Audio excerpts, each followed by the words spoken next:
Well, if you just start off like the whole intro bit. Yeah, and then, I can do that since you're too scared. Yeah, I don't know how to do that. All right. Hey, Pens fans. This is Kevin and co-host Kris. We're back for another episode of your listening pleasure. We are here. What are we going to talk about, Kris? Well, we got a few things on the agenda. Obviously, the Pens have played a few times since we last talked, which I don't even remember when that was. That's becoming tradition.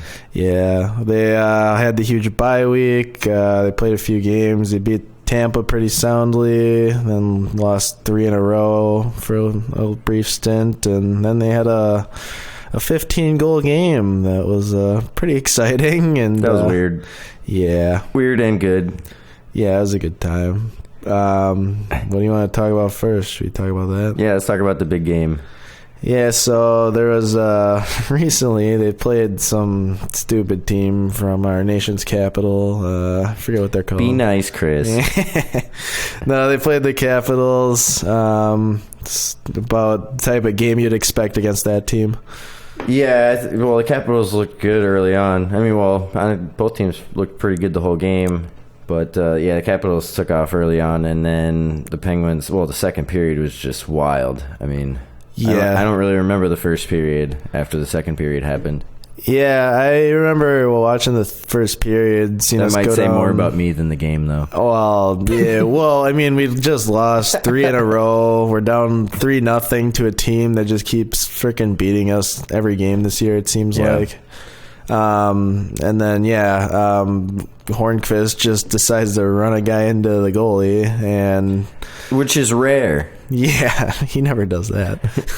Just kidding.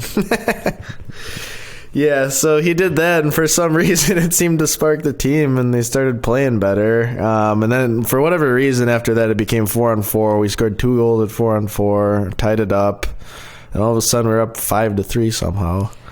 Yeah, it was a blur. It was just a whole bunch of nonsense, some bad goals, and then Holtby got pulled. Yeah, they kept Matt Murray in the whole game to their credit, and I think that was probably the right move. Just let him play through it. Sometimes you don't want to do that, but in this case, I don't know. Sullivan has trust in him, and, Murray's obviously a pretty calm guy. He doesn't get shaken very often, so I think in this case it was the right move. Yeah, it's hard to say that Fleury's going to come in there and really make things better. Yeah, that's a good point. Obviously, I thought they were going to save him for today, but obviously they didn't choose to go that route. But yeah, they went up 5-3, then it's 5-5 tied, and then they go up 7-5, and then it's 7-7 tied. Washington did a good job to keep coming back and fighting back on the road. Exactly. I mean, you kind of expect that to happen. And that's why you get that kind of game. I mean, it wasn't a bad high-scoring game. It was competitive. Yeah, exactly. It was just a battle between two good teams. And obviously, when you're missing your best defenseman, and I don't know if Washington was missing anybody. But Justin Schultz was playing. And he had 4 assists, man. Yeah, I know that helps your fantasy team. Whoa. No fantasy talk, Kris. Yeah, I don't want to bore anybody with that. Number one way to lose listeners. Yeah, cares about your fantasy team. This is true. But yeah, no. That's the golden rule. Evgeny Malkin had the hat trick. He had that crazy shot from his knees where he one-timed into the net perfectly. Oh, yeah. That was Crosby style. Yeah, basically.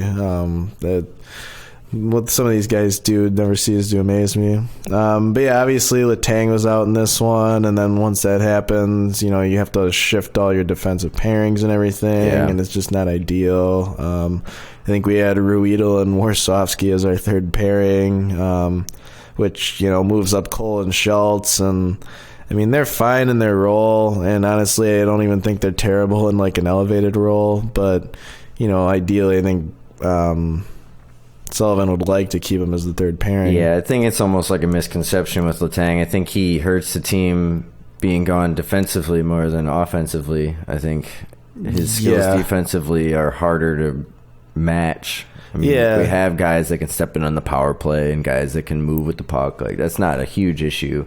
Yeah. But Letang just has that whole package where he's so strong. Yeah. On the puck too. I mean, a lot of the way like Crosby is, which I think, he's a little bit smaller, so you don't think of him as that kind of guy. But like you see him just pushing dudes around, and I mean, he plays a hard game. Yeah, I think we miss that a lot when he's not there. Yeah, exactly. I mean, they were kind of talking about this on the other podcast, but they kind of talked about how this team isn't like built to like play extended periods of time in their own zone, which is Sullivan obviously figured that out. Mike Johnston obviously never did, and that's kind of why that. Well, yeah, I don't know why you would want to build a team like that anyway. Exactly. Smart. Well, right, Let's plan on always playing defense. Like, right. Good luck with that. I get how, like, if you have people who can weather the storm in those extended periods, that's obviously a decent thing, but you want to avoid those as much as possible and not, like, build your team around it like you said. And right. Everybody kind of knows that. Obviously, Letang is really good at, like, just getting the puck, like, away from defenders in his own zone, avoiding forechecks, and then transitioning quickly the other way. Whether that's a long pass or a short pass, either way, he can get that done. And that's obviously something we're going to miss, especially when he's playing 30 minutes a night. Yeah. And that's kind of what contributes to his defensive skills, is his ability to escape and control the puck out of the zone, which, I mean, you could look at that as offensive or defensive. I don't know. I guess it's a little bit of both. Well, hockey, it's a game where, you transition from offense to defense and back very quickly. It's not like football where you're just on the field permanently. Or like baseball, obviously, the same thing. Yes, baseball is very strict between offense and defense. Exactly. I would agree with that. Good call. So tonight we just watched the Pens and Canadians. Yeah. And the Penguins won. I don't know. What did you think? They dominated? I thought it was. I don't know if they dominated. They won 4-1. I don't remember them being in our zone very much. They said the Canadians only had 16 shots or something. I don't know if they had 20 shots on goal. Yeah, so Penguins only had 26 though. Yeah, but from what it seemed like, I don't know. It just seemed like we had more of the zone time and more of the chances and whatnot. But I didn't see the whole game, so who knows? Yeah, we'll just Cliff Notes. Yeah, I think we were the better team tonight. Let's put it that way. It didn't look like Murray had to do a ton or make any crazy saves, and it looks like I think we just did enough to get enough traffic in front of Price and kind of mess with them. Yeah, that was for sure the biggest thing. He didn't even have a chance to stop most of the goals that we had on him. Right, if Ali Mata is suddenly scoring goals, something probably is happening there. Like Paul Steigerwald said, he's as surprised as anybody. Yeah. No, I've kind of Poor Ollie. I've kind of talked about him recently. In Letang's absence, he's really stepped up to the plate, I feel. I know earlier in the year he's been kind of criticized a lot, and rightfully so. I know, for a lot of that time, his possession was under 50% for a lot of the year. I think it still might be on the entire year or something like that. But in Letang's absence, it's been damn near 60%, which is Rafalski, Lidstrom type stuff, which obviously that's kind of weird to think about with Ali Mata, but small samples and all. Yeah, let's not get carried away. Yeah, obviously I'm not. But I think it is good to see him step up and just weather the storm when Letang and Dumoulin are out now. Obviously, I forgot about Dumoulin. Yeah, they're a little banged up. Yeah, as they say. Right, you kind of just lost your first pairing right there. So. Another good thing from tonight, Pens only had one penalty. Yeah, I think I was looking at the Washington game. They had the power plays. Washington had 5. Yeah, we had 2. That game was just kind of a wild game in general. They traded a lot of penalties for sure. Yeah, but we had the negative penalty differential in that game and still outshot them without Letang and Dumoulin. I'm pretty impressed by that, honestly. Yeah. But yeah, no, I thought they did fine tonight. Obviously, they got the win. You know, it's good to right this whole losing streak they were having, and you don't want to like lose too many points, especially like given how good the Metro's been this year. Mm-hmm. You know, every team, you know, Columbus is still like 5 points up on them somehow. Like the same amount of games played. Probably cheating. Well, yeah, sad. It must be cheating. Exactly. It's no other way. Yeah, that's an interesting one. We don't need to get too much into them, obviously. This is we could get more into cheating and how everyone else cheats. Yeah, and that fucking cannon. For those about to rock! Fire! Yeah. We salute you! Yeah, it's almost like it's more annoying than Cotton Eye Joe. Yeah, Cotton Eye Joe, I gotta say, Pens fans, what the hell are you doing? Just stop it. It's so bad. So dumb. Come on. You all know it is. Come on, we're better than this. Well, that'll be another episode. I'm not prepared to get into that. Yeah, and the like problems associated with it. Worst NHL marketing schemes. There's a lot of them. That's a whole other podcast. That's not even. Yeah, we won't bore you with that too much. But NHL, you can probably guess. I can't. What else, Chris? What else do you have to talk about? Change the subject, please. Yeah. So, I mean, obviously, we kind of ran down the games. If I have to talk about Patrick Kane and his, what was that, Godfather impression? Oh, yeah. What was it? No, it wasn't a Godfather. It was Scarface. Yeah. Yeah. If you haven't seen it, don't look it up. Yeah, they're trying to, like, advertise for this All-Star game that... In Las Vegas, right? Is it? I didn't. Yeah. Okay. I think it's in Las Vegas. That would make sense. I honestly don't know. Yeah, but is Scarface from Las Vegas? No. Is it? It's in Hollywood. Oh, it's in Hollywood. Is that right? Oh, yeah. I think because they keep doing the Hollywood theme stuff. That could be right. Yeah, and Scarface is a movie, and I know they make movies in Hollywood, right? Yeah, something like that. Yeah, I don't know. Well, we'll Google that for the next episode and let you guys know like more information about Hollywood. Yeah. Well, we're unprepared right now. Yeah, no, that's the thing. Like, you know, nobody really cares about the All-Star game. It's probably like of all the All-Star games and all sports. That's not true. Like, kids 11 and under, I think, care about the All-Star game. From what I remember being a kid. You need to think of the children. After that, I'm just like, this is bad. Why are they messing everything up so badly? Yeah. I can't even. So we're going to have a break in the NHL schedule because of that really fun All-Star game that I'm sure you're all going to watch. And I mean, at least they're doing the 3-on-3 now. It's kind of. Are we going to have a John exciting. Scott this year? Yeah, they don't even have that going for them. Man. Like, that was the worst part. Who is the John Scott this year? We should have one, right? Who should it be? Let's start it right here. Tom Sestito. No. Damn it, man. Something good. Like Bo Bennett. Bo Bennett. Just a feel-good story. Just comes back from We could all vote for Bo Bennett. Or Rob Scuderi. Did he retire yet? Would Bo Bennett be the first player to get injured in an All-Star game? No, I doubt that. I mean, maybe like self-injury. That's possible. Well, that's what I'm saying. Like trips and falls. He finds creative ways to get injured, it seems like. Not as creative as Fleury. Well, he's the king. Yeah, we all saw him getting concussions from playing jokes and acting like he can't skate. Yeah, exactly. Yeah. For those of you who haven't seen that video, don't look it up. Yeah, anything we talk about, don't look it up. Yeah, my suggestions are easy. You just don't look anything up. Just relax, chill.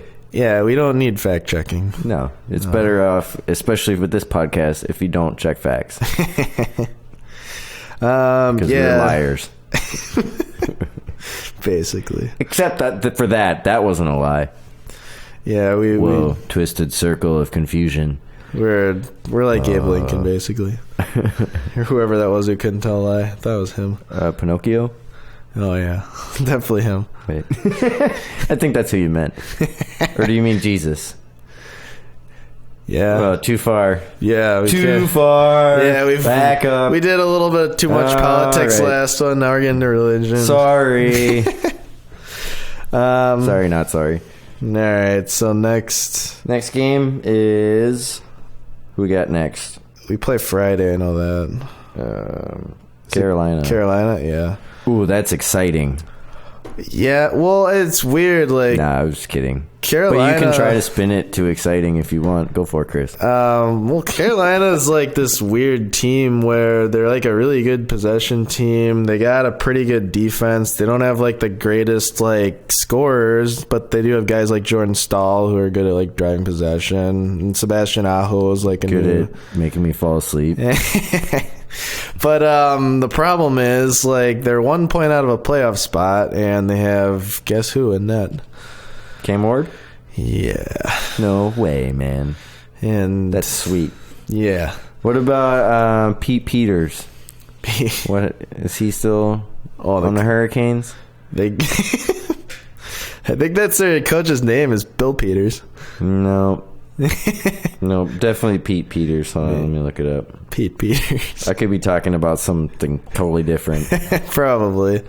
No, I mean they're sounds like a Canadian restaurant or something. I think they're a team that like tries to play a fast, aggressive game, and if they just didn't have Cam Ward in net, they'd probably be one of like more entrenched in a playoff spot at least. But now they're just barely on the outside looking in, and they're kind of right in that mix with like Florida and the Flyers and I forget who else is in like that spot, but yeah. Okay. Sorry, Pete Peters retired in 1991. So my bad. I don't think he's close enough, right? He was a player and he was a goalie. I swear. So shut the hell up, man. I know like 5% of what I'm talking about. All right, I swear get the hell out of here. I swear he's a real person. He's 59. So it's kind of like the Penguins' bottom six the last few years. Like I swear they're real people. They like do I exist. said, fact checking not a great idea for this podcast. Just let it go. Just ignorance is bliss. Yeah. Just float in your blissful ignorance and accept what we feed into your brains through our, I don't know. Edit this part out. Oh my god. Yeah. So we were talking about Carolina, obviously, which is so boring we can't even like talk about it. I had to change the subject. It's impossible. Yeah. Well, no, I mean the last time they played us, they actually like decimated us in shots, and we still won that game somehow. I think that was one of those games where Letang was injured and Mata was out with illness, and yeah, they're weak. They are weak. I am strong. Jerks. Suck it up and play. Nah, that's what they teach you in hockey, but it's not really smart. No, especially with concussions. Well, concussions are like not that bad. Yeah, no, they're just you just got a little fuzzy. It's no big deal, right? Just shake your head around a little bit. Yeah, right.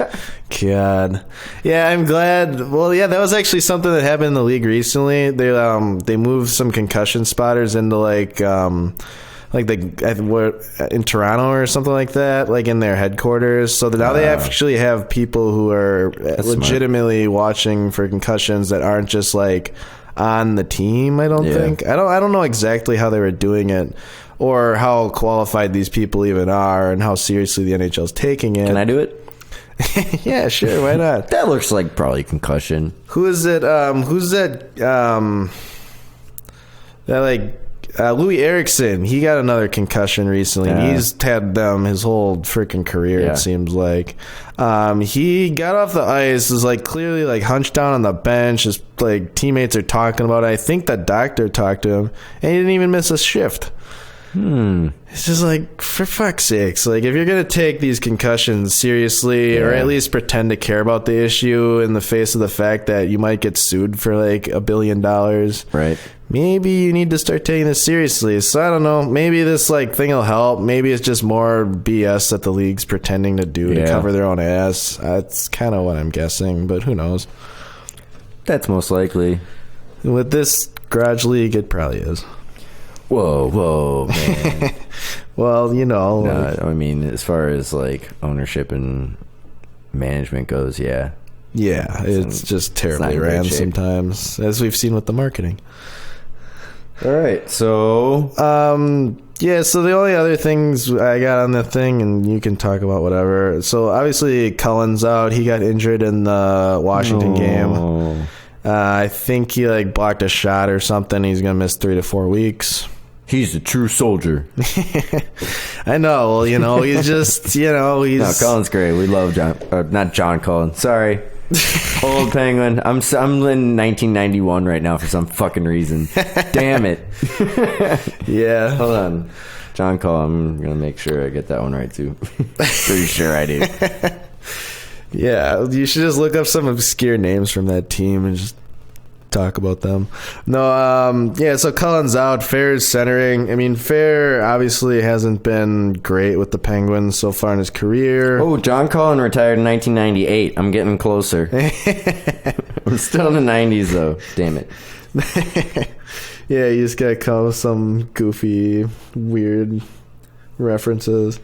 No, so, yeah, obviously Fair isn't like, you know, the greatest, but you know, if he could come like start playing anything like he did before we got him when he was playing with the Capitals, he was pretty solid. He was putting up like good scoring numbers. He was like a good possession player. Really, with like the limited amount of minutes we're giving him, and I'm sure the fourth line is going to get even less minutes now that Cullen's out. Oh yeah, we don't really need him to do that much. You just need him to kind of, you know, just get the puck to the other end of the ice. Do what my high school coach always said to our fourth line. Your job is to not get scored on. Yeah, exactly. That was literally what he said to us. Right. And I know last year, like in the playoffs, there were times where Sullivan really rolled the dice and he was putting that like Cullen line out against Ovechkin's line and stuff like that. And with Cullen, I mean, you can kind of easily do that. You know, he, not just him, obviously, just our whole like bottom six in general is just so much better than it was like 2-3 years ago. But you know, I'm guessing with Cullen out and Fair centering, they might not do that quite as much anymore, and we'll see. I don't know. We'll see how that develops. We will see. With our eyes and our hearts and our minds. Our minds. I don't know. I don't know what you're talking about, dude. Yeah, I hear you.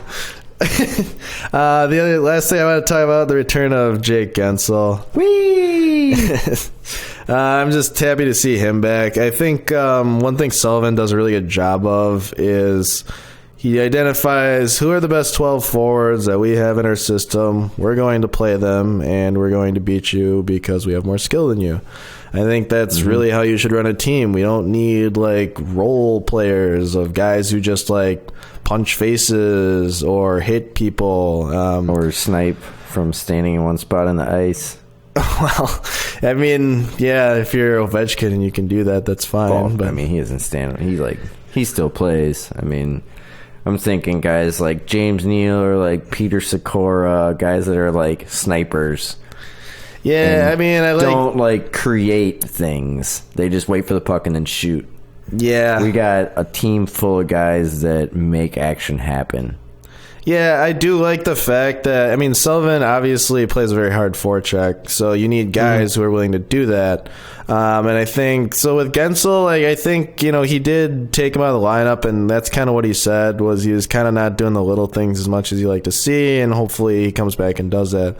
Gensel, I mean, he's putting up points. He got a goal today. I think he had an assist against the Capitals. Yeah. He's actually, like, one of the leaders in the entire league in points per 60, like ahead of Crosby and Shows stuff. that he's one of the best players in the league. I think it's hard to argue. Yeah, I mean, I'm not saying he's the best player of all time, but... Well, I mean, not all time. He's not better than Claude Giroux. Yeah, Pierre, I'll make sure to remind us about that. Sorry, Pierre. Not sorry. Yeah, no, so, but like, obviously with him, I think if he just does the things, like the small things, like if he forechecks really hard like Sullivan wants, if he backchecks really hard and helps out the defense, which this year that hasn't been the greatest. I think Gensel's looked fine. He's looked good. He's looked in control, like he's not out of his element. He's still able to think the game at least close to the NHL speed. I mean, that's something that's obviously going to take time, but he makes smart plays and he's good on the forecheck, taking the right angles, and that's, those are the basics that you need to survive. Yeah, and I don't see him like really doing like risky stuff to turn the puck over. No. It seems like he's just doing enough to play the North-South game that Mike Gunsel wants him to. Yeah, and if you're making smart decisions in the NHL, like that's a pretty good sign, especially if you're that young, like starting out. Yeah, and that's kind of what they talked about is at the AHL level, he's just tearing it up so much that it's kind of the point where he's not really going to learn a whole lot there anymore. He's just learning how to dominate like average players. Right, exactly, and that's kind of what I'm worried about with a guy like, Daniel Sprong when we have to send him back to the OHL when he's like... His name isn't cool anyway. Just get rid of him. Yeah, pretty much. No, so I think Gensel, he'll be fine. I think, he definitely adds some like scoring and skill to this team, more so than a guy like Tom Kuhnhackl, obviously. He's been out of the lineup. Or Scott Wilson. Obviously, when Cullen comes back, I would think Fair would be the next guy out, most likely. I honestly don't know. Yeah. Or maybe it's Wilson. I don't know. But part of it, too, is like with some of these guys...